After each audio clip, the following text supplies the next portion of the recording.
এমন একটা দিন আসবে দেখবো আমরা পৃথিবীর তৃতীয় বৃহত্তম শক্তি। তৃতীয় বৃহত্তম শক্তি বলতে জনসংখ্যার দিক থেকে না, অর্থনৈতিক দিক থেকে আমরা প্রচুর ধনসম্পদ, যখন ব্রিটিশরা ছিল সব কেড়ে নিয়ে চলে গেল।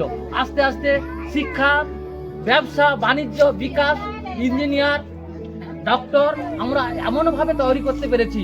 আমাদের দেশের এমন কিছু প্রোডাক্টস আছে যেগুলো আমরা নিজেরাই তৈরি করেছি, বিদেশে রপ্তানি করছি। আজ আমাদের দেশ ফুলে ফলে বিকশিত। আমাদের দেশের মেধা সারা পৃথিবীকে কাঁপাচ্ছে। আমাদের দেশের ইঞ্জিনিয়ার সারা পৃথিবী অর্জন করছে সম্মান। আমাদের দেশের স্যাটেলাইট এক চান্সে মহাগ্রহে যাচ্ছে, মঙ্গল গ্রহে যাচ্ছে। এটা সারা পৃথিবীর কাছে ঈর্ষণীয় যে ওরা কি করে পারে। আমরা এত শক্তিশালী দেশ, 1000 বছর যেখানে চেষ্টা করে পারি না, এরা কি করে এক চান্সে পাঠিয়ে দেয়। আমরা সারা পৃথিবীকে মেধা দিয়েছি, আর সেই মেধা আমাদের দেশে যদি রাখতে পারি, আমাদেরকে বিকশিত ভারত নয়, সারা পৃথিবীর মধ্যে শ্রেষ্ঠ, পৃথিবীর মধ্যে 1 নম্বর দেশ আমরা একদিন হব। এটা আমার আশা, আকাঙ্ক্ষা এবং আমার দৃষ্টিভঙ্গি বলছে যে আমরা একদিন না একদিন আমেরিকা যুক্তরাষ্ট্র নয়, চীন নয়, ভারতবর্ষ হবে পৃথিবীর এক